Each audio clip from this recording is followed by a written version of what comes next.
We all know that friend. The friend like you feel like you can tell anything to. The friend you've been through thick and thin with, and the friend you've been with so long you can hardly remember where you met. Friends like that are one of the most valuable treasures a person can have, and I feel so lucky to have one of my own.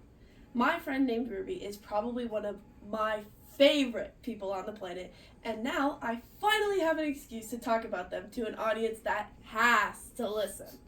So sit back, relax, and enjoy as I tell you all about how we met, what they're like, and some of my favorite memories with them. We met in one of the most this has to be fate ways I've ever experienced. We met during my time at a school called Great Hearts Academy down in Texas. It was one of those fancy schools where they teach Latin and outright ban pop culture. This even extended to Halloween.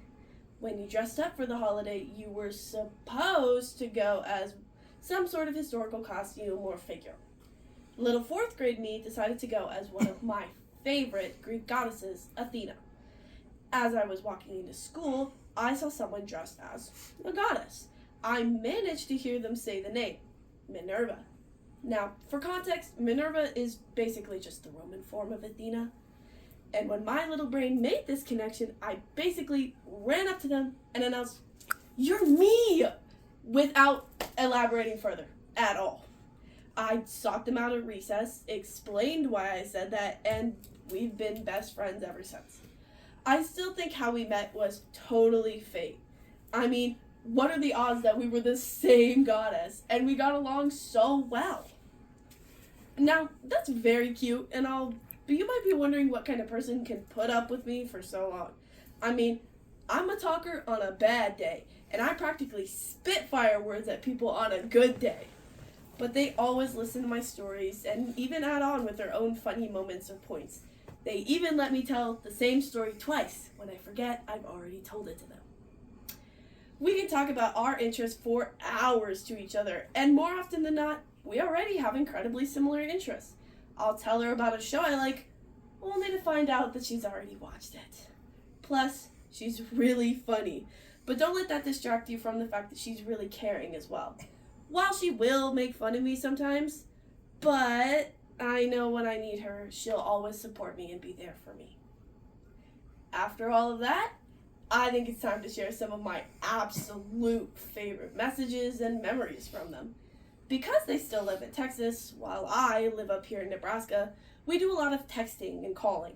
Some of my favorite texts include, no, send me your address, immediately followed with, I'm on my way.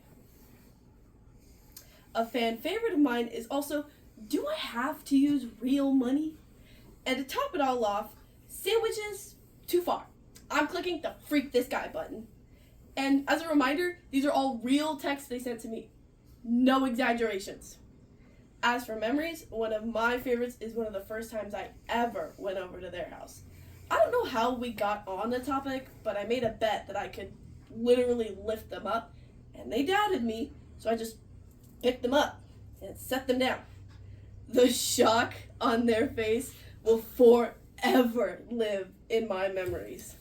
Another great one was the actual first time I went over to their house and they tried to make me pot stickers, being a good host and all, only for the oil to splash and bubble everywhere.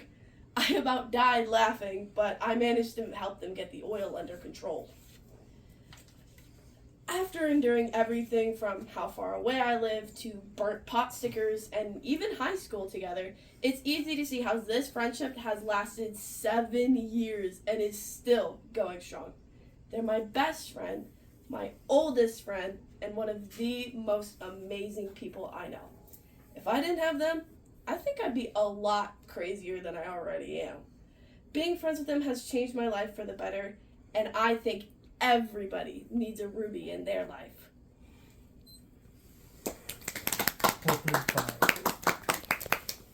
Good.